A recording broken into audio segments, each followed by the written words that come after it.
¿Cuándo te diste cuenta de que tus padres te consideraban un error? Mi mamá y mi padrastro siempre me han odiado porque soy idéntico a mi papá biológico, también conocido como el peor enemigo de mi mamá. Así que, cuando estaba sentado en clase de matemáticas y sentí un dolor agudo en la parte inferior derecha de mi abdomen, lo último que quería hacer era llamarles. Pero después de sentir que la frente me ardía, supe que tenía que ceder y mandar un mensaje al chat del grupo familiar. Tardaron 30 minutos en recogerme. ¿Estabas tratando de saltarte la escuela? Fue lo primero que preguntó mi padrastro, Marcos, en cuanto me subí al coche. Antes de que pudiera responder, mi hermana Carla le subió todo el volumen al cable auxiliar. ¿Qué haces tú aquí?, logré preguntar. Estábamos teniendo un día de convivencia familiar, dijo radiante. Que tú interrumpiste, resopló mi mamá. El dolor en mi estómago pasó de agudo a explosivo, como si mis entrañas estuvieran siendo incendiadas.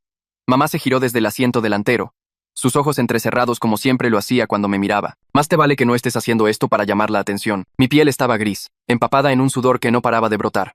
Cada bache en el camino enviaba relámpagos de dolor a través de mi abdomen. Fue entonces cuando empecé a vomitar. Marcos me pasó una bolsa del súper sin siquiera mirarme, como si ya lo hubiera estado esperando. Dios mío, murmuró. Tu padre solía hacer las mismas payasadas dramáticas. En ese momento, el teléfono de Carla sonó con una alerta. Le quedaba 5% de batería. Mi teléfono se está muriendo, chilló. No era un berrinche normal. Era ese llanto calculado que había perfeccionado desde que tenía 6 años. Jorge me va a hacer un FaceTime en literalmente 20 minutos. Y va a pensar que lo estoy ignorando y entonces le va a pedir a la chica de química que vaya al baile de bienvenida con él en lugar de conmigo. Podía sentir que algo dentro de mí empeoraba con cada segundo. Hospital Jadee. Por favor. Mamá y Marcos intercambiaron esa mirada. La misma mirada de cuando pregunté si podía unirme a las vacaciones familiares en Disney. La misma mirada de cuando pregunté por qué Carla recibió un coche para su cumpleaños número 16, pero yo recibí una tarjeta con $200. Hay un Best Buy justo ahí, dijo mamá, señalando el letrero azul que se aproximaba a la derecha. Podemos comprarle un cargador portátil rápido. Pensé que había escuchado mal entre la niebla del dolor y las náuseas. Logré levantar la cabeza. ¿Qué? Solo tomará un segundo, dijo ella, diciéndole ya a Marcos que diera la vuelta. Por favor. No. Las palabras apenas salieron. Sentía que se me cerraba la garganta. Marcos me miró por el espejo retrovisor con una expresión de puro asco. Deja de ser dramático, igual que tu padre. 5 minutos no te van a matar. Ni siquiera dudaron. Mamá abrió su puerta. Carla salió dando saltitos, todavía lamentándose por lo de Jorge. Y Marcos cerró el coche con seguro, conmigo adentro, como si fuera un perro en lugar de su hijo. El pain había cambiado de agudo a otra cosa, como una presión que se acumulaba sin tener a dónde ir. Fue entonces cuando lo sentí, como si un globo de agua reventara dentro de mí. Pero en lugar de alivio, solo hubo una sensación de que algo estaba terriblemente mal. Un fuego se extendió por mi vientre hasta mi pecho. Supe lo que había pasado, incluso a los 16 años, incluso sin entrenamiento médico. Tu cuerpo te dice cuando algo se ha roto, cuando algo que se supone que debe estar contenido, ya no lo está. Intenté llamar a una ambulancia, pero mi mano no se quedaba quieta para teclear los números. A través del escaparate de la tienda, podía ver a mamá sosteniendo 2 cargadores diferentes, comparándolos. Carla estaba mirando fundas para teléfonos. Marcos revisaba su reloj. No porque estuviera preocupado por mí, sino porque el partido empezaba a las 4. Lo último que escuché antes de perder el conocimiento fue la puerta del coche abriéndose. Marcos, ¿estás respirando? Mamá, revísalo. Sí, pero tenemos que irnos ya. Carla, pero todavía no he cargado mi teléfono. Desperté 3 días después en terapia intensiva. A través de la neblina de los medicamentos, podía oír la voz de mi mamá en el pasillo. Ese tono de falsa preocupación que usaba en las juntas de padres y maestros. Corrimos para acá en el segundo que nos dimos cuenta de que algo andaba mal, le estaba diciendo a alguien. Solo nos detuvimos 2 minutos porque Carla tiene ansiedad severa y necesitaba su medicamento de la farmacia. La enfermera se lo estaba creyendo todo. Pobrecitos. Debe haber sido aterrador. Marcos intervino. Hemos estado aquí todos los días. No nos hemos separado de su lado. Fue entonces cuando supe que, si quería justicia, tendría que conseguirla yo mismo. Y sabía exactamente cómo hacerlo. Abrí el chat del grupo familiar y escribí: gracias por salvarme la vida, mamá. Luego, le di enviar a otra cosa. El mensaje no era para mi familia. Era para mi papá biológico, cuyo número había encontrado en un teléfono viejo de mamá hacía 6 meses, y lo había guardado bajo un nombre de contacto falso. Por si acaso, me temblaban los dedos mientras escribía en la pantalla, cada palabra más difícil que la anterior porque los analgésicos ya me estaban arrastrando de vuelta. Casi me muero porque mamá no quiso traerme al hospital. Estoy en terapia intensiva. Por favor, ayuda. Le di a enviar y vi cómo el mensaje se ponía azul antes de que mis ojos se volvieran demasiado pesados para mantenerlos abiertos. El teléfono se resbaló de mi mano hacia la cobija y todo se volvió oscuro otra vez. Cuando desperté, la habitación estaba en penumbra. Solo una luz sobre el lavabo brillaba en amarillo. Un tipo con uniforme azul oscuro estaba junto a mi cama, haciendo algo con las máquinas. Tenía ojos amables y una placa con el nombre de Tito. Se dio cuenta de que lo estaba mirando y sonrió un poco. Oye, ya despertaste. ¿Cómo te sientes? La mayoría de la gente pregunta eso como un saludo, sin esperar una respuesta real. Pero Tito se quedó ahí parado, esperando, mirándome de verdad, como si mi respuesta importara. Me duele todo, dije, mi voz saliendo áspera y débil. y tengo miedo de volver a casa. Su expresión cambió en ese mismo instante. No exactamente sorprendido, más bien como si algo hubiera hecho clic. Acercó la silla junto a mi cama y se sentó. Para que estuviéramos al mismo nivel, ¿puedo hacerte algunas preguntas sobre eso? Asentí. Sentía un nudo en la garganta, pero necesitaba que alguien lo supiera. El hospital se toma muy en serio la seguridad del paciente, dijo Tito en voz baja. ¿Estaría bien si solicito una consulta de trabajo social para ti? Alguien que pueda ayudar a asegurarse de que estés a salvo y tengas lo que necesitas. El alivio me golpeó tan fuerte que casi empiezo a llorar de nuevo. ¿A alguien realmente le importaba lo suficiente como para hacer algo? Sí logré decir. Por favor. Tito me apretó la mano por un segundo. Luego se levantó e hizo algunas notas en su tableta. Estoy ingresando esa solicitud ahora mismo. Alguien vendrá a hablar contigo mañana por la mañana. Revisó mi suero y ajustó algo que hizo que el dolor en mi estómago se aliviara un poquito. Intenta descansar. Estaré aquí toda la noche si necesitas algo. Me volví a dormir sintiéndome más seguro de lo que me había sentido en años. A la mañana siguiente, una mujer con cabello oscuro recogido en un chongo entró en mi habitación, cargando una tableta y con una sonrisa amable. Su gafete decía Valeria Torres, Servicios Sociales. Acercó la silla a mi cama y se sentó. Buenos días, soy Valeria. El personal de enfermería me pidió que viniera a ver cómo estabas. Su voz era cálida pero profesional, del tipo que te hacía sentir que podías contarle cualquier cosa. ¿Puedes contarme qué pasó antes de que llegaras al hospital? Le conté todo. Sobre el mensaje al chat familiar desde la clase de matemáticas cuando empezó el dolor. Sobre esperar 30 minutos a que me recogieran. Sobre Marcos preguntando si estaba tratando de saltarme la escuela.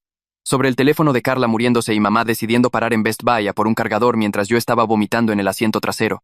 Sobre cómo me encerraron en el coche mientras compraban. Sobre sentir cómo se reventaba mi apéndice y no poder pedir ayuda. El rostro de Valeria se mantuvo tranquilo y amable todo el tiempo, pero sus dedos se movían rápido sobre la tableta, tomando notas de todo lo que decía. Cuando terminé me miró con esos ojos amables. El equipo médico documentó tu estado cuando llegaste. Tenías sepsis crítica por un apéndice reventado, lo que significa que hubo un retraso significativo en conseguirte tratamiento. Hizo una pausa y luego hizo la pregunta que más importaba. ¿Te sientes seguro volviendo a casa? Quería decir no con tantas ganas que dolía peor que mi incisión, pero también sabía lo que le pasaba a los chicos que decían que no estaban seguros en casa. El DIF, tal vez. O terapia familiar forzada donde mamá me culparía de todo. No lo sé, dije finalmente, lo cual era al menos honesto. Valeria asintió, como si esa respuesta le dijera todo lo que necesitaba.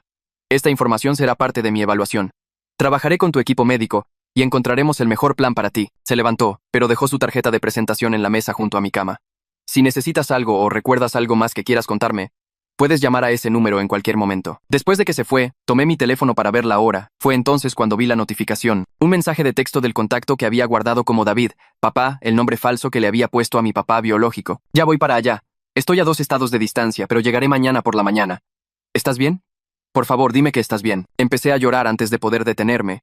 Alguien que apenas me conocía, a quien mamá había mantenido alejado de mí toda mi vida, estaba soltando todo y manejando toda la noche para llegar a mí. Mientras tanto, mi propia madre probablemente estaba en casa viendo sus programas de cocina y quejándose de cómo le había arruinado la semana. Las lágrimas seguían saliendo y no podía hacer que pararan.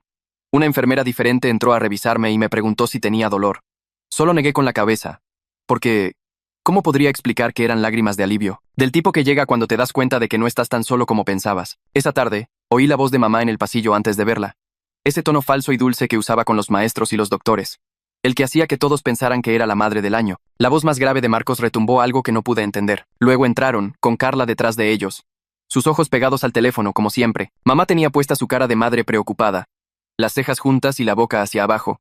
Pero en el segundo en que vio la tarjeta de presentación de Valeria sobre mi mesita de noche, toda su expresión cambió. Sus ojos se endurecieron y su mandíbula se tensó. Recogió la tarjeta y la leyó. Luego me miró con esa expresión que conocía demasiado bien, la que decía que había hecho algo mal solo por existir. ¿Qué es esto? Su voz salió cortante, a pesar de que intentaba sonar casual. Marcos estaba detrás de ella con los brazos cruzados, ya viéndose molesto. Mantuve mi rostro neutral y mi voz tranquila. Una trabajadora social está ayudando a coordinar los cuidados para mi alta, asegurándose de que tenga lo que necesito cuando salga del hospital. No era una mentira, solo que no era toda la verdad. La mandíbula de Marcos se apretó y un músculo saltó en su mejilla. Los ojos de mamá se entrecerraron, pero no podía hacer una escena porque una enfermera pasó justo en ese momento, mirando hacia la habitación. Forzó una sonrisa y se sentó en la silla que Valeria había usado. Bueno, qué amables. Solo queremos asegurarnos de que estés bien cuidado. Carla no había levantado la vista de su teléfono ni una sola vez. Estaba parada cerca de la puerta como si quisiera estar en cualquier otro lugar, su pulgar deslizándose sin parar. Me pregunté si Jorge la habría llamado para ese FaceTime, o si se había preocupado por nada mientras yo estaba literalmente muriéndome en un estacionamiento. El doctor Ángeles entró durante lo que mamá llamaba horas de visita de la tarde, aunque yo no les había pedido que me visitaran en absoluto. Era el cirujano que me había operado. alto, con canas en las sienes y ojos cansados que probablemente habían visto demasiados casos de emergencia. Abrió mi expediente en la computadora y comenzó a revisar mi progreso de recuperación, hablando principalmente consigo mismo mientras leía. Luego dijo algo que hizo que toda la habitación se quedara en silencio. Las notas quirúrgicas indican que su apéndice había estado roto durante al menos 2 horas antes de que usted llegara al hospital. Levantó la vista de la pantalla, su mirada moviéndose entre mis padres y yo. ¿Cuánto tiempo estuvo experimentando síntomas antes de venir? Era el momento.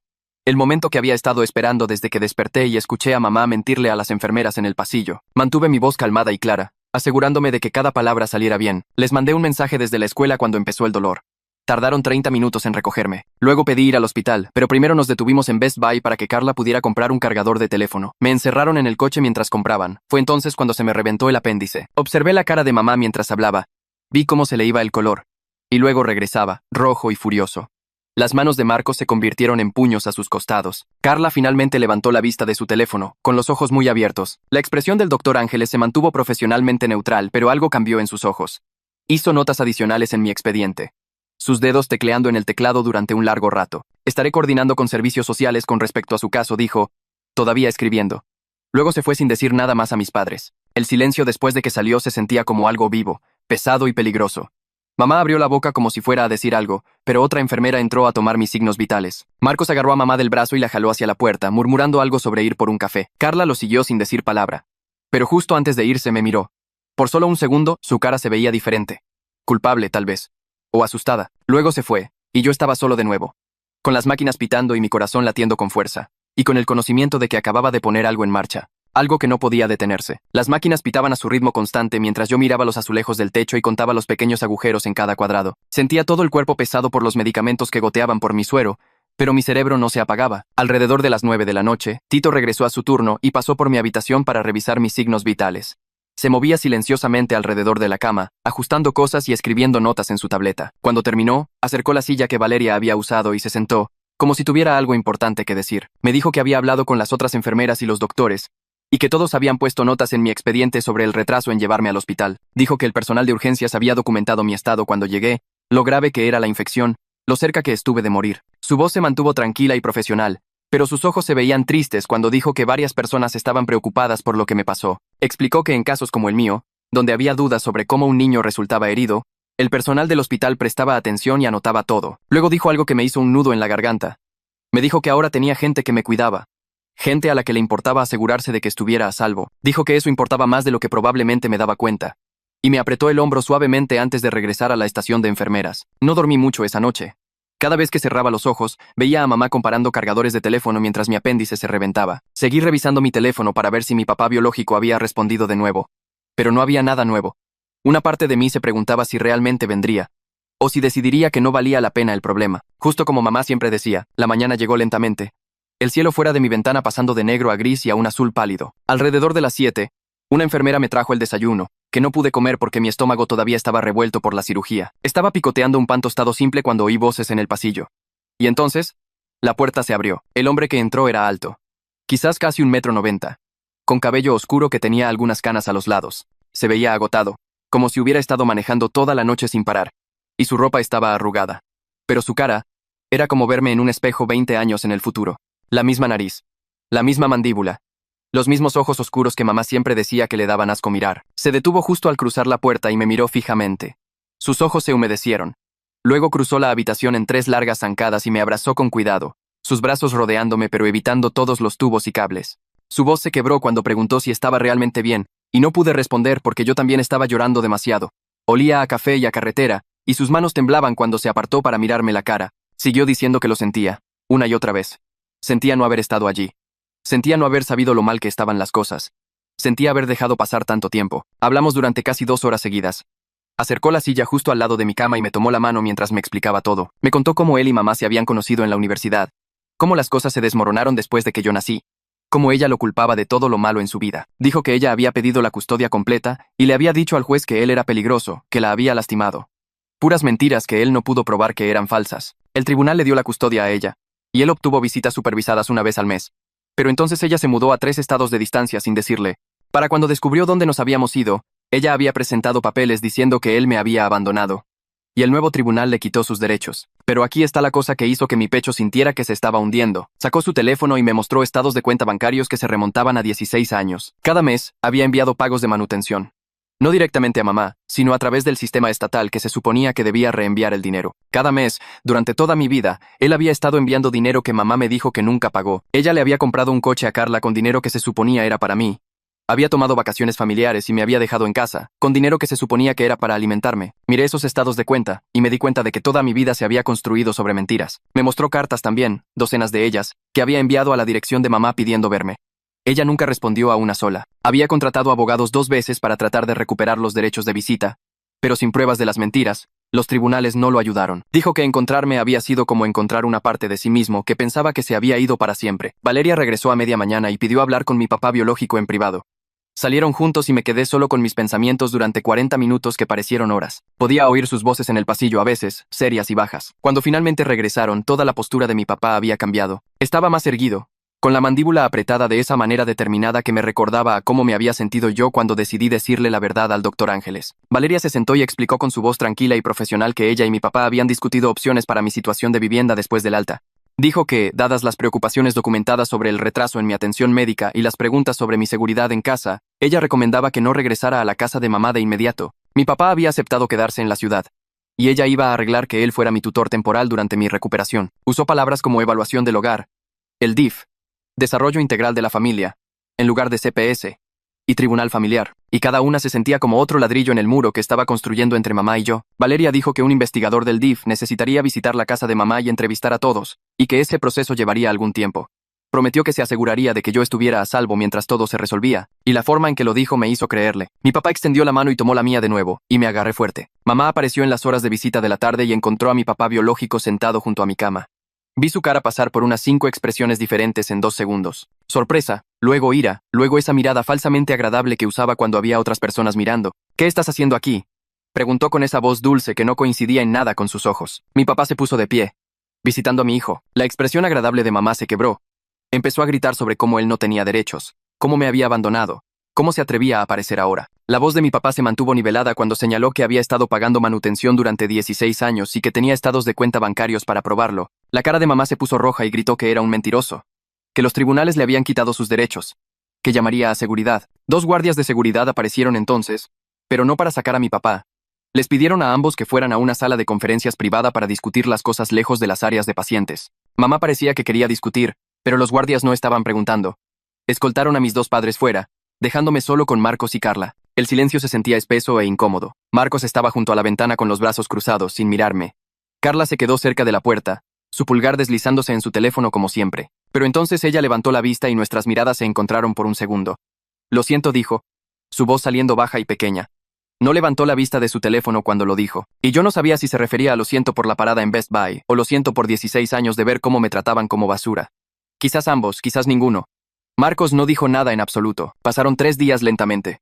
Mi papá se quedaba en un hotel cercano, y me visitaba todos los días durante las horas permitidas. Los doctores observaban mi recuperación de cerca, revisando mi incisión y mis análisis de sangre, asegurándose de que la infección estuviera desapareciendo. El doctor Ángeles pasó el 4.º día después de que desperté, y dijo que estaba sanando lo suficientemente bien como para irme a casa. Me dio una lista completa de instrucciones sobre el cuidado de la herida, mantener la incisión limpia y seca, vigilar cualquier signo de infección, escribió recetas para analgésicos y antibióticos, y explicó las restricciones de actividad.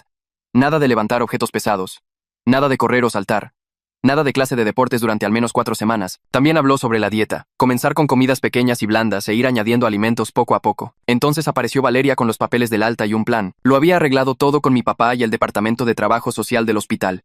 En lugar de volver a casa de mamá, me quedaría con mi papá en su hotel por ahora. Dijo que se trataba de asegurarse de que recibiera la atención postoperatoria adecuada y supervisión durante la recuperación, pero todos sabíamos que se trataba de mantenerme alejado de mamá. Usó palabras oficiales como apoyo adecuado y necesidades de supervisión médica, escribiéndolo todo en sus informes. Mamá recibiría copias de todo el papeleo, explicó Valeria, y tendría derecho a objetar a través de los canales legales adecuados.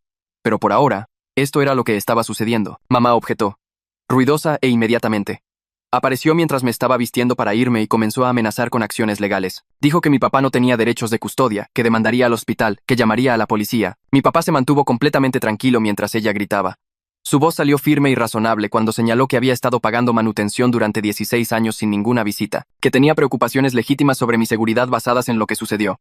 y que el informe de la trabajadora social del hospital respaldaba su posición. Dijo que la documentación médica que mostraba el retraso en el tratamiento era bastante clara, y que tal vez ella debería hablar con su abogado antes de hacer amenazas. La cara de mamá se puso morada y parecía que realmente podría golpearlo. Una enfermera se interpuso entre ellos y sugirió que mamá se fuera antes de que seguridad tuviera que intervenir de nuevo. Marcos la jaló hacia la puerta mientras ella seguía gritando que esto no había terminado, que pelearía esto, que yo estaba siendo manipulado. Me senté en el borde de la cama del hospital, con la ropa que mi papá me había traído, y vi a mi madre alejarse, todavía gritando. Carla iba detrás de ellos mirando al suelo. La habitación del hotel que mi papá había alquilado no era lujosa, pero estaba limpia y era tranquila. 2 camas matrimoniales con edredones azules. Una mesita junto a la ventana. Una tele montada en la pared. Él ya había estado allí esa mañana y había surtido el frigobar con ginger ale, galletas saladas y pan de caja. Todas las cosas que Valeria había dicho que serían fáciles para mi estómago. Me ayudó a instalarme en la cama más cercana al baño, acomodando almohadas detrás de mí y asegurándose de que estuviera cómodo. Luego, puso todos mis medicamentos en la mesita de noche con el sistema de alarma de su teléfono, programando recordatorios para cada dosis. Preguntó qué quería ver en la tele y me pasó el control remoto diciéndome que eligiera lo que fuera. Terminamos viendo un concurso de cocina que a ninguno de los dos nos importaba. Pero no importaba. Lo que importaba era que me revisaba cada 20 minutos, preguntando si necesitaba algo, si tenía dolor, si tenía hambre. Lo que importaba era que se levantara a traerme más ginger ale sin que tuviera que pedírselo. Lo que importaba era la forma en que ajustaba mis almohadas cuando me veía moverme, tratando de ponerme cómodo. Por primera vez en 16 años, alguien me estaba cuidando como si realmente importara. Me quedé dormido esa tarde sintiéndome más seguro de lo que jamás me había sentido en casa. Kevin apareció esa noche con una mochila llena de tareas y chismes de la escuela. Mi papá lo dejó entrar y se dieron la mano. Kevin se veía un poco nervioso conociendo a mi verdadero padre por primera vez. Yo estaba sentado en la cama con mi laptop, tratando de ponerme al día con algunas lecturas de español. Kevin aventó su mochila en la otra cama y empezó a sacar carpetas y papeles, explicando lo que me había perdido en cada clase. Luego se detuvo a media frase y nos miró a mí y a mi papá, que me estaba ayudando a ajustar las almohadas otra vez. Los ojos de Kevin se abrieron como platos y se inclinó hacia mí. Su voz bajó a un susurro. ¿Ese es tu verdadero papá? Su tono estaba lleno de sorpresa y algo más. Tal vez alivio. Cuando asentí, la cara de Kevin se iluminó con una sonrisa enorme. Ya era hora de que algo bueno te pasara, güey. Mi papá se rió y ofreció pedir pizza para cenar, preguntándole a Kevin qué ingredientes le gustaban. Pasamos las siguientes 2 horas comiendo, comida blanda con cuidado mientras ellos comían pizza, con Kevin poniéndome al día con todo el drama de la escuela y tratando la situación como si fuera completamente normal. Como si tener a mi papá biológico de repente en mi vida no fuera esta cosa masiva y extraña. Su aceptación casual hizo que todo se sintiera más real y menos aterrador. Valeria me había sugerido que llevara un diario documentando todo durante mi recuperación. Dijo que ayudaría si había alguna pregunta más tarde sobre el nivel de atención que estaba recibiendo. Así que, durante los siguientes días, escribí todo. Cómo mi papá revisaba mi incisión 2 veces al día, buscando enrojecimiento, hinchazón o cualquier signo de infección. Cómo se aseguraba de que tomara mis medicamentos exactamente a tiempo, sin dejarme saltar una dosis incluso cuando decía que me sentía bien. Cómo me preparaba comidas pequeñas y blandas, aunque fueran aburridas, porque eso es lo que el médico ordenó. Cómo me preguntaba constantemente cómo me sentía, si necesitaba algo, si el dolor estaba empeorando. Escribí sobre él lavando mi ropa en la lavandería del hotel y comprándome ropa nueva porque solo tenía lo que mamá había empacado. Documenté cómo organizó un horario de tutorías para que no me atrasara en la escuela y cómo investigó a los mejores doctores para el seguimiento. Cada entrada en ese diario mostraba lo mismo. Mi papá me trataba como si yo fuera importante, como si mi salud, mi seguridad y mi futuro realmente importaran. El contraste con toda mi vida anterior era tan agudo que dolía casi tanto como la cirugía. Al releer esas entradas, pude ver exactamente lo que Valeria quería que viera. La diferencia entre la negligencia y la paternidad real. Escrita con mis propias palabras. Algo que nadie podía discutir. Una semana después, un sobre grueso llegó al hotel, dirigido a mi papá. Lo abrió en el pequeño escritorio mientras yo hacía la tarea en mi cama, y vi cómo se tensaba su mandíbula mientras leía. El abogado de mamá había enviado una carta de demanda formal, insistiendo en que regresara a casa de inmediato, alegando que mi papá no tenía ningún derecho legal para retenerme. Mi papá hizo 3 llamadas esa tarde. Su abogado solicitó copias de todos mis expedientes médicos del hospital, le pidió a Valeria que escribiera un informe oficial sobre sus preocupaciones, y presentó algo llamado petición de modificación de custodia de emergencia ante el tribunal familiar. 2 días después, llegó otra carta. Esta tenía un sello del tribunal. El juez había ordenado una audiencia temporal en exactamente 2 semanas, para determinar dónde debería vivir mientras se resolvía el caso de custodia completo. Mi papá me mostró la carta y me preguntó si estaba de acuerdo con esto, si realmente quería seguir adelante con una acción legal contra mi propia madre. Miré el diario en mi mesita de noche, los frascos de medicamentos que había organizado, el frigobar que mantenía surtido con alimentos seguros para mi estómago en recuperación. Luego lo miré a él y le dije, sí, 3 semanas después de mi cirugía, mi papá me llevó de regreso a mi antigua escuela por primera vez. Mi incisión todavía me jalaba si me movía mal, y me cansaba mucho más rápido que antes. Para la tercera clase, estaba luchando por mantener los ojos abiertos en la clase de historia. El profesor se dio cuenta de que me estaba quedando dormido y envió una nota a la oficina de orientación. Nunca había conocido a Jazmín Flores. Tenía una oficina cerca de la entrada principal con plantas en cada superficie y un sofá que se veía realmente cómodo, en lugar de las habituales sillas de plástico duro. Me pidió que me sentara y me ofreció agua. Luego esperó hasta que estuve acomodado antes de preguntar cómo estaba. Realmente. Traté de darle la respuesta estándar sobre estar bien y ponerme al día con la escuela. Ella solo me miró con una expresión paciente y dijo que había recibido un informe de mi profesor sobre que me estaba quedando dormido y que sabía que había estado hospitalizado recientemente. Me preguntó si quería hablar sobre lo que estaba pasando. Algo en la forma en que lo preguntó, sin presionar ni juzgar, hizo que todo saliera a flote. Le conté sobre la ruptura del apéndice y la parada en Best Buy mientras me moría en el asiento trasero. Le conté sobre despertar en terapia intensiva y escuchar a mamá mentirle a las enfermeras sobre lo que pasó. Le conté sobre la llegada de mi papá y cómo nunca me había sentido más seguro en mi vida que quedándome con él en ese hotel. Le conté sobre la batalla de custodia que comenzaba y lo asustado que estaba de que el juez me obligara a volver a casa de mamá. Jazmín escuchó todo sin interrumpir ni una vez. Cuando finalmente dejé de hablar, se quedó callada por un minuto. Luego explicó que ella era lo que se llama una informante obligatoria, lo que significaba que si escuchaba que un niño estaba siendo lastimado o descuidado, tenía que informarlo a las autoridades, al DIF. Me preguntó si le daría permiso para escribir todo lo que le acababa de decir e incluirlo en el caso judicial. Dije que sí de inmediato. Jazmín llamó a Valeria ese mismo día. Lo sé porque Valeria le envió un mensaje de texto a mi papá esa noche, diciendo que era muy útil tener al personal de la escuela respaldando sus preocupaciones. Tener a una orientadora de mi propia escuela confirmando que había sido descuidado hacía que el caso fuera mucho más fuerte. Jazmín también organizó un montón de adecuaciones para mí. Obtuve tiempo extra en todas mis tareas hasta que estuviera completamente recuperado. Obtuve permiso para salir de cualquier clase si tenía dolor e ir a la enfermería. Me dieron un pase que me permitía llegar tarde a la primera clase si necesitaba descansar más por las mañanas. Imprimió todo y me dio copias. Luego envió la misma información a todos mis maestros. Por primera vez en la vida, la escuela se sintió como un lugar al que realmente le importaba si estaba bien. Una tarde, una semana después, estaba en el hotel haciendo la tarea cuando alguien tocó la puerta. Mi papá había salido a comprar víveres. Miré por la mirilla y vi a Carla parada en el pasillo. Se veía terrible. Su cabello estaba en una cola de caballo desordenada y no llevaba maquillaje, lo cual nunca sucedía. Abrí la puerta y ella se quedó allí parada un segundo antes de preguntar si podía pasar. Nos sentamos en camas opuestas y ella se quedó mirando sus manos. Luego dijo que había estado pensando en la parada de Best Buy constantemente.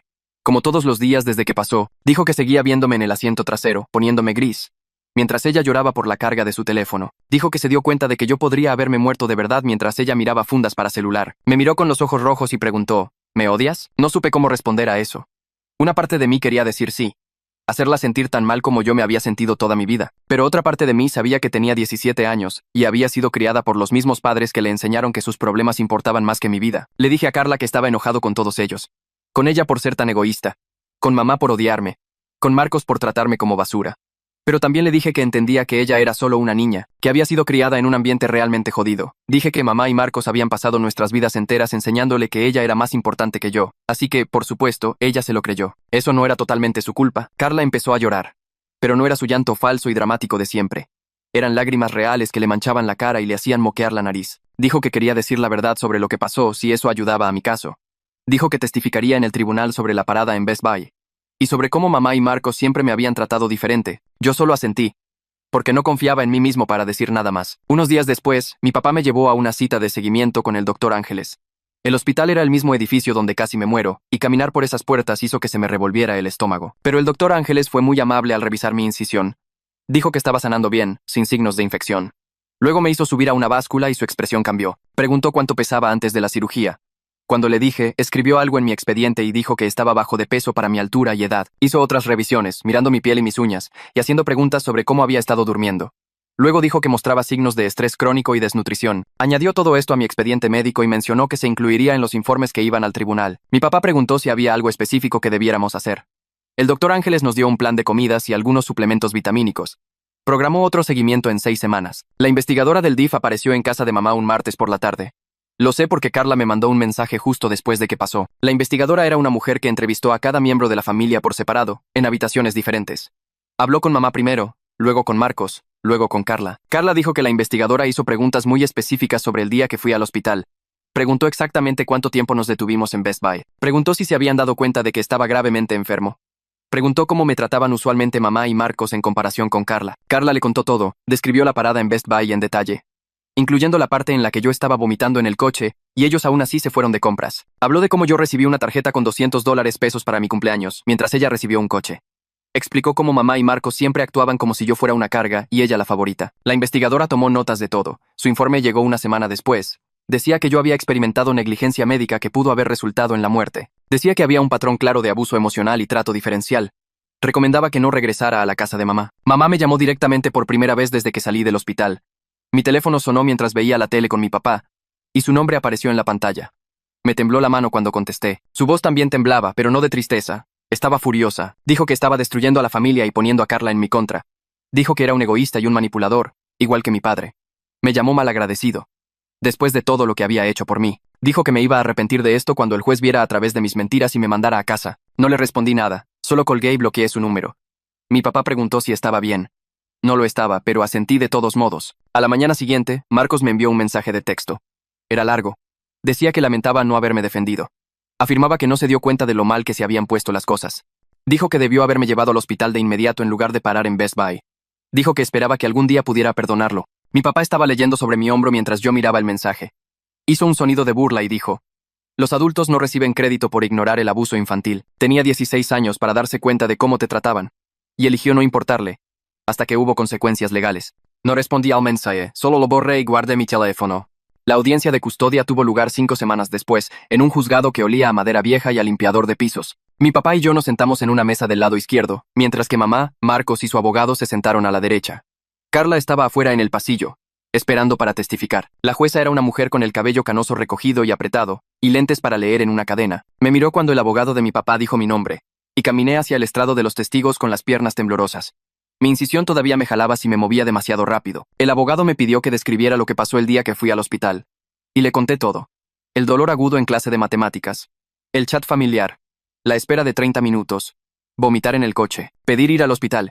Mamá y Marcos decidiendo parar en Best Buy. Estar encerrado en el coche mientras compraban un cargador. Sentir mi apéndice reventar mientras los veía a través de la ventana de la tienda. Perder el conocimiento. Despertar 3 días después en terapia intensiva. El abogado preguntó cómo me trataba mi familia usualmente, en comparación con Carla. Y expliqué el trato diferencial. Las vacaciones de Disney a las que no fui invitado. El coche que Carla recibió por sus 16 años mientras yo recibí una tarjeta con $200 pesos. Cómo mamá siempre me miraba con esa expresión, como si le diera asco. Cómo Marcos me llamaba dramático cada vez que estaba enfermo o herido. La jueza tomó notas y me preguntó directamente si me sentía seguro con mi papá biológico. Dije sí sin dudarlo. Me preguntó si quería volver a casa de mamá. Dije no. El abogado de mamá intentó hacerme parecer como si estuviera exagerando, pero los expedientes médicos estaban ahí mismo, mostrando exactamente lo enfermo que había estado. Cuando bajé del estrado me temblaban tanto las piernas que mi papá tuvo que sostenerme. Carla fue la siguiente, y ya estaba llorando antes de que el abogado hiciera la primera pregunta. Describió la parada en Best Buy en detalle. Cómo yo había estado vomitando. Cómo mi piel se veía gris. Cómo les había rogado que fuéramos directo al hospital. Cómo mamá dijo que solo tomaría un segundo comprar un cargador. ¿Cuánto tiempo pasaron realmente en la tienda? El abogado preguntó si nuestros padres nos trataban diferente. Y Carla asintió. Habló de recibir un coche mientras yo no recibía nada. De vacaciones familiares en las que yo no estaba incluido. De cómo mamá y Marcos siempre actuaban como si yo fuera una carga mientras ella era la favorita.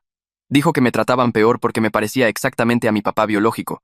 Y mamá lo odiaba. Estuvo sollozando durante la mayor parte de su testimonio. Podía ver a mamá fulminándola con la mirada desde el otro lado de la sala. Una mirada que me habría hecho sentir culpable si yo fuera Carla. Pero Carla siguió hablando de todos modos. Dijo que lamentaba no haber hablado antes, y que ella misma debió haber llamado a una ambulancia ese día. Cuando terminó, el abogado de mamá intentó hacerla parecer solo una adolescente dramática. Pero la jueza parecía escéptica. El doctor Ángeles testificó después del almuerzo. Trajo mi expediente médico y explicó mi condición cuando llegué a urgencias. Sepsis crítica por apéndice reventado. Deshidratación severa. Fiebre peligrosamente alta. Presión arterial cayendo. Dijo que otros 30 minutos de retraso podrían haber sido fatales. El abogado preguntó cuánto tiempo había estado roto mi apéndice antes de llegar al hospital. Y él dijo al menos 2 horas, basándose en el nivel de infección. Describió la cirugía de emergencia y los 3 días que pasé en coma. Luego habló de las implicaciones del retraso en el tratamiento. Dijo que detenerse a por un cargador de teléfono cuando un niño muestra signos claros de una emergencia médica demostraba una indiferencia imprudente por mi bienestar. El abogado de mamá intentó argumentar que no sabían lo grave que era. Pero el doctor Ángeles lo desestimó.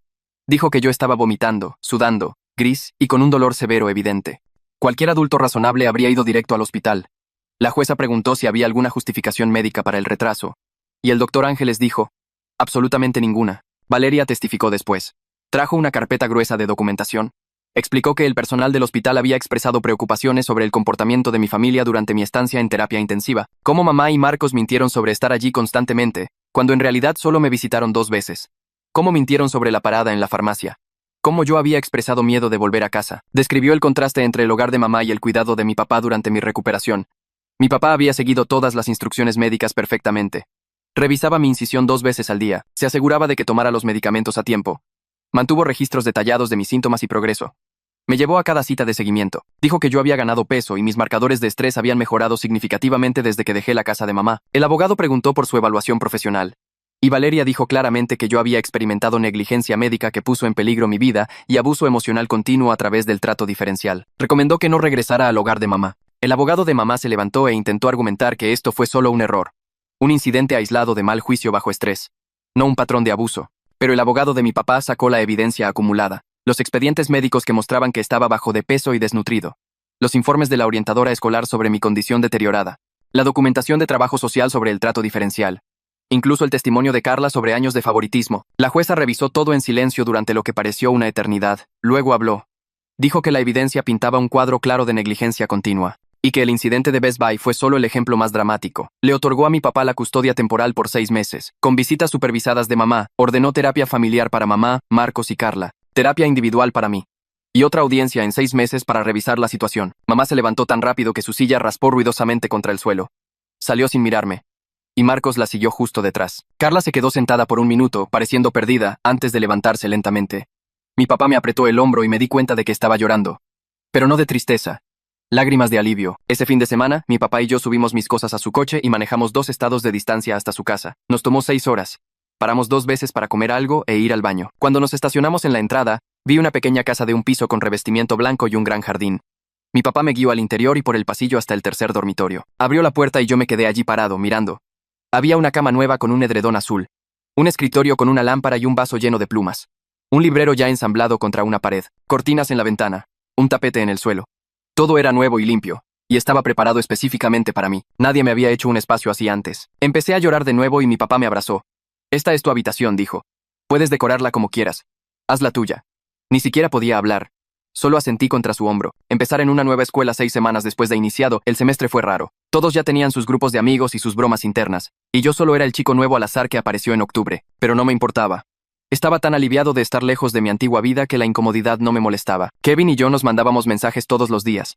Me enviaba fotos de lo que pasaba en nuestra antigua escuela. Prometió visitarme en las vacaciones de primavera. Mis maestros fueron todos muy comprensivos con mi situación. El director les había dicho que me estaba recuperando de una cirugía mayor y lidiando con una situación familiar, así que me dieron prórrogas en las tareas y me dejaban salir de clase si lo necesitaba. Nadie hizo demasiadas preguntas. Empecé la terapia la segunda semana en mi nueva escuela. Mi papá encontró a una terapeuta que trabajaba específicamente con casos de trauma familiar. Su consultorio estaba en un edificio en el centro y tenía sillas cómodas y pañuelos desechables en cada mesa. Me pidió que le contara mi historia, y lo hice, todo, los años de ser tratado como si no importara, la ruptura del apéndice, la parada en Best Buy, todo. Escuchó sin interrumpir y luego dijo algo que me pegó fuerte. Dijo que los problemas de mi madre con mi papá nunca fueron mi culpa, que yo no merecía ser castigado por parecerme a él, que la negligencia que experimenté era abuso, aunque no fuera físico. Nos veíamos cada semana y me daba herramientas para procesar la ira y el dolor. Era un trabajo duro. Algunas sesiones salía sintiéndome peor que cuando llegué, pero lentamente empecé a sentirme menos enojado y más en paz, como si realmente pudiera seguir adelante en lugar de quedarme atascado en todos los años malos. Mi papá también nos inscribió en terapia familiar. Dijo que quería construir una relación real después de perderse toda mi infancia. Íbamos juntos cada 2 semanas con un terapeuta diferente, especializado en relaciones entre padres e hijos. Hablamos sobre por qué él y mamá se separaron. Cómo ella se había negado a dejarle tener contacto conmigo. Cómo él había pagado manutención durante 16 años pero nunca pudo verme. Me mostró documentos del tribunal de cuando yo era pequeño, donde él había intentado obtener derechos de visita.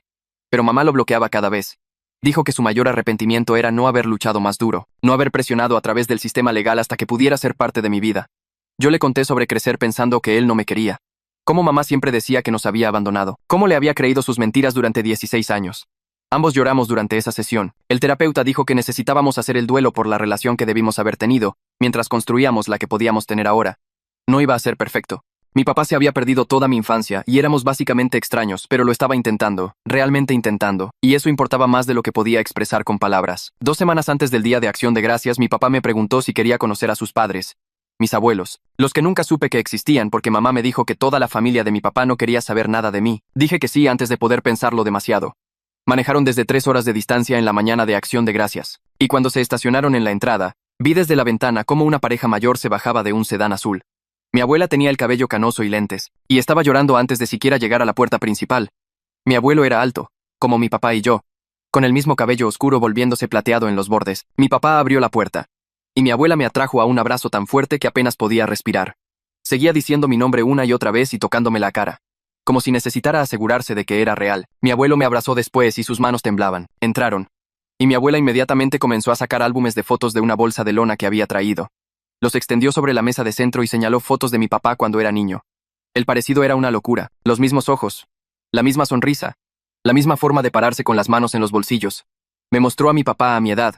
Podríamos haber sido gemelos. Mi abuelo seguía señalando pequeños detalles, como que ambos teníamos el mismo remolino en el cabello y los mismos meñiques chuecos. Me hicieron preguntas sobre la escuela y qué me gustaba hacer, y realmente escucharon mis respuestas. Durante la cena, mi abuela lloró de nuevo y se disculpó por no saber que existía. Explicó que mamá había bloqueado cada intento que hicieron de contactarme después de la separación.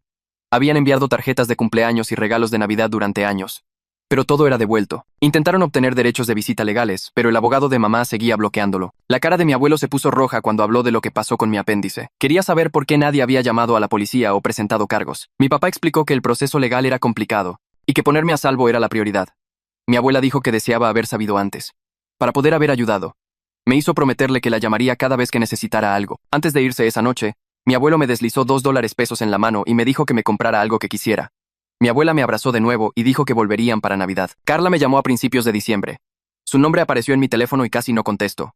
Pero algo me hizo levantar la bocina. Preguntó si podíamos hablar. Su voz sonaba diferente, menos malcriada, más cansada. Dijo que había empezado terapia después de todo lo que pasó, y que estaba procesando muchas cosas sobre mamá y Marcos.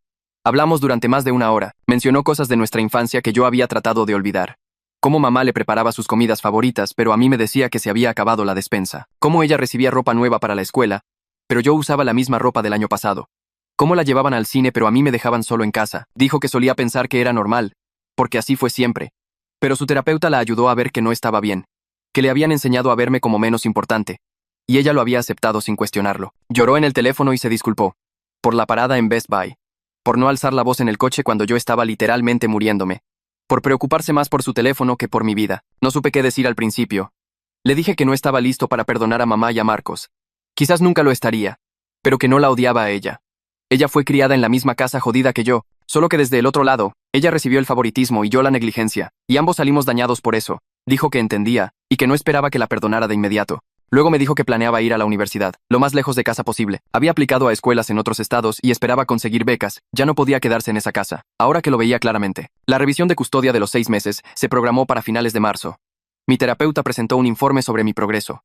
Mi papá me dejó leerlo. Escribió que yo mostraba una mejora significativa en la salud mental desde que dejé la casa de mamá, que estaba más abierto en las sesiones, menos a la defensiva, durmiendo mejor, comiendo regularmente. Señaló que había ganado 5 kilos desde que me mudé con mi papá y que mis niveles de estrés habían bajado. El doctor Ángeles envió expedientes médicos actualizados, mostrando que mi herida quirúrgica había sanado perfectamente y que mis marcadores de salud en general habían mejorado mucho.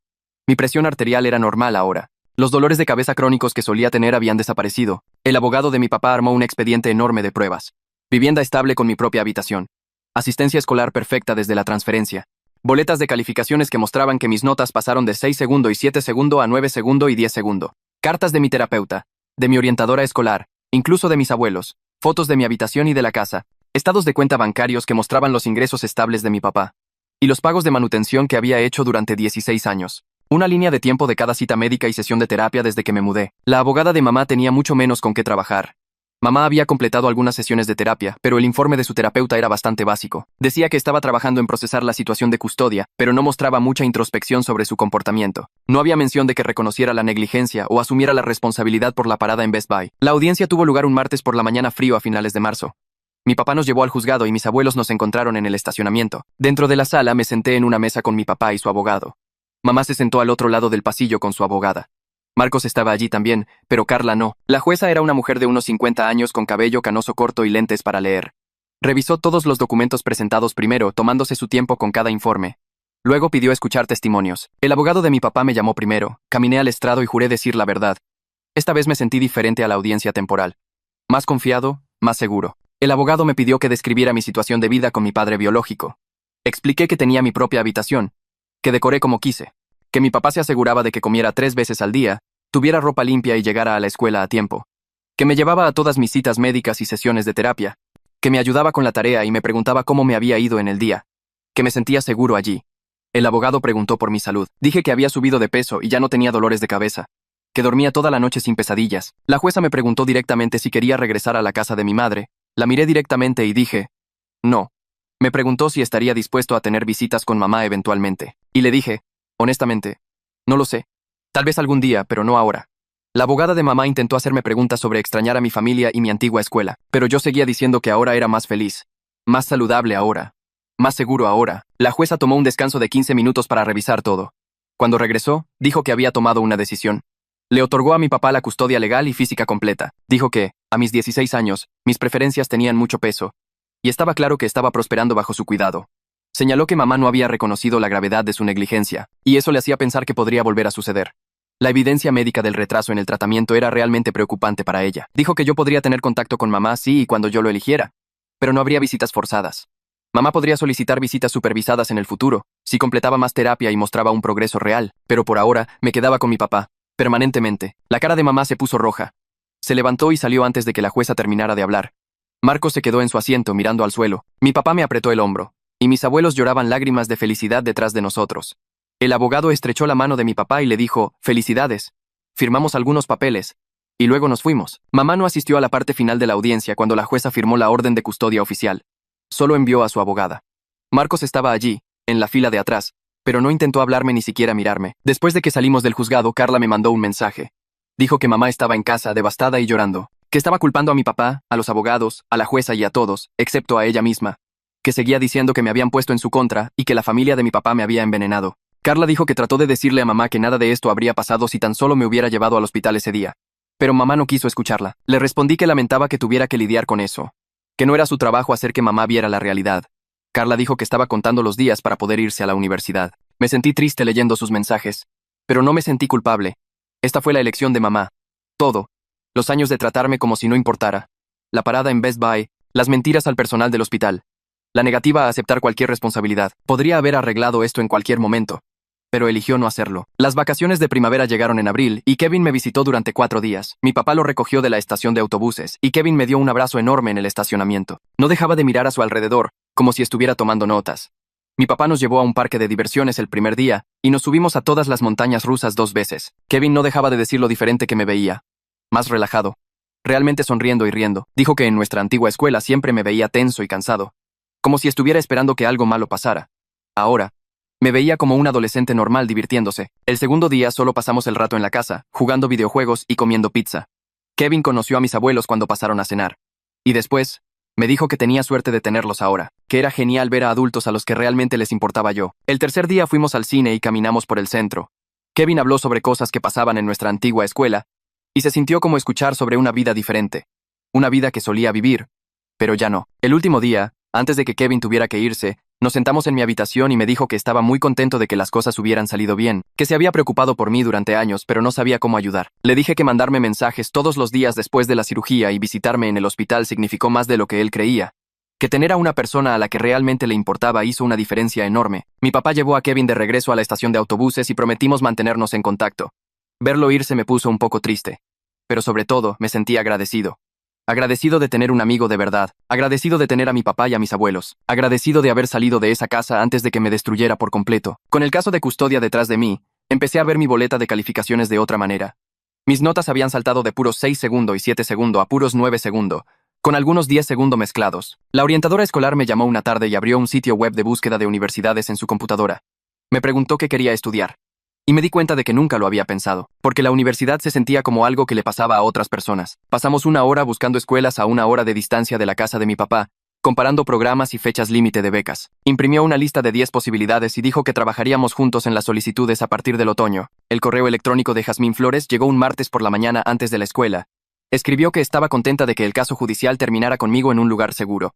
Dijo que había presentado mi situación en una capacitación de todo el distrito, sobre cómo reconocer la negligencia familiar y tomar en serio los informes de los estudiantes. Leer eso hizo que algo se moviera en mi pecho. Lo peor que me había pasado podría ayudar a otro chico algún día. Le respondí agradeciéndole por creerme cuando más importaba. El verano llegó a finales de mayo y necesitaba algo que hacer además de estar sentado en la casa de mi papá. Me ayudó a armar un currículum, aunque nunca había tenido un trabajo real. La librería del centro tenía un letrero de "Se solicita personal" en la ventana. El gerente me contrató en el acto para trabajar en la caja y reabastecer los estantes 4 días a la semana. Mis compañeros de trabajo eran en su mayoría estudiantes universitarios que estaban en casa por el verano. Me invitaron a sus noches de cine y a reuniones en el parque. Estaba construyendo amistades reales con personas que no sabían nada de mi pasado, a menos que yo eligiera contárselo. La graduación de Carla fue a principios de junio.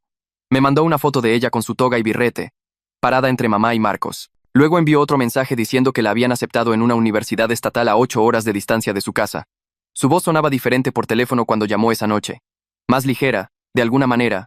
Preguntó si podía visitarnos a mí y a mi papá antes de empezar la universidad en agosto. Dije que sí sin consultar con él primero, porque sabía que no le importaría. La carta llegó a través del abogado de mamá a mediados de junio. Era formal y cuidadosamente redactada, preguntando si consideraría reunirme con ella para tomar un café, con un terapeuta presente para facilitar la conversación. Mi papá me la entregó sin comentarios y dijo que la elección era completamente mía. Me quedé con ella 3 días antes de mencionarlo en mi sesión de terapia.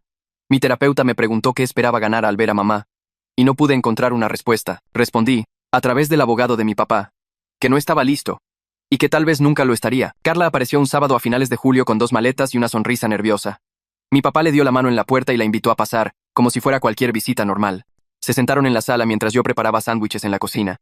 Podía oírlos hablar sobre el caso de custodia. La voz de Carla se quebró cuando se disculpó por todos los años que aceptó cómo me trataba mamá. Mi papá le dijo que ella también era solo una niña, y que no debería cargar con la culpa por las elecciones de sus padres. Cuando llevé la comida, los ojos de Carla estaban rojos, pero se veía más tranquila de lo que la había visto en meses. El viaje de campamento ocurrió la segunda semana de agosto. Mi papá cargó su camioneta con tiendas de campaña y bolsas de dormir, y manejamos 3 horas al norte para encontrarnos con mis abuelos en un parque estatal. Armamos el campamento cerca de un lago y pasamos 2 días nadando y haciendo senderismo. Esa segunda noche, alrededor de la fogata, mi abuelo empezó a contar historias sobre la infancia de mi papá. Dijo que yo había sacado mi terquedad de ambos lados de la familia. Luego me miró seriamente y dijo que esa terquedad me salvó la vida, porque me negué a dejar que la negligencia de mamá fuera barrida bajo la alfombra como si nada. Mi abuela me apretó la mano y dijo que deseaba haberme conocido antes, pero que estaba agradecida por cada día que teníamos de ahora en adelante. Mi último año de preparatoria comenzó el martes después del día del trabajo. Entré a la escuela con verdadera confianza por primera vez en mi vida. Mi horario estaba lleno de clases que yo mismo había elegido, en lugar de lo que se acomodara alrededor de las actividades de Carla. Entré al cuadro de honor el primer trimestre y mis maestros comenzaron a escribir cartas de recomendación para la universidad.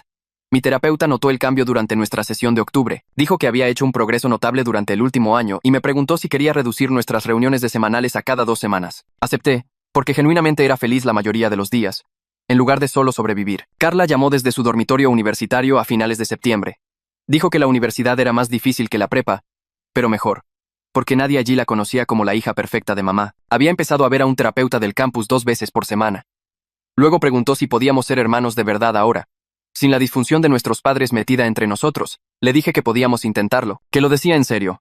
Dijo que eso era suficiente, por ahora. Las cartas de aceptación de la universidad comenzaron a llegar en marzo.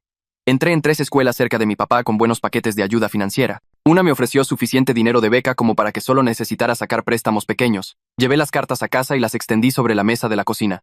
Mi papá leyó cada una cuidadosamente, y luego sus ojos se humedecieron. Dijo que estaba orgulloso de mí, y agradecido de poder ser parte de mi futuro después de perderse tanto de mi pasado. Elegí la escuela con la mejor ayuda financiera, y manejamos hasta allí el siguiente fin de semana para recorrer el campus y enviar mi depósito de inscripción. La decisión se sintió correcta en el segundo en que hice clic en enviar en el formulario. Mi papá imprimió la carta de aceptación y la colgó en el refrigerador, junto a mi última boleta de calificaciones. Mis abuelos llamaron esa noche y dijeron que querían ayudar con los costos de la universidad. Transfirieron dinero a una cuenta que mi papá abrió para libros y útiles. Pasamos el siguiente fin de semana yendo a mueblerías, buscando mini refrigeradores y lámparas de escritorio. Mi papá hizo una lista en su teléfono de todo lo que necesitaría y marcaba los artículos mientras los subíamos a su camioneta. Elegí ropa de cama en azul oscuro y gris, porque se sentía más adulto que las sábanas de dibujos animados que tenía en casa de mamá. El viaje de compras tomó 6 horas y paramos a comer hamburguesas en el camino a casa. Mi papá preguntó si estaba nervioso por empezar la universidad. Le dije que, en cambio, estaba emocionado. Él sonrió y dijo que así era exactamente como debía sentirse. El día de la graduación llegó un sábado de finales de mayo. Me desperté temprano y me puse la toga y el birrete que habían estado colgados en mi closet durante 2 semanas. Mi papá me llevó a la escuela y nos encontramos con mis abuelos en el estacionamiento.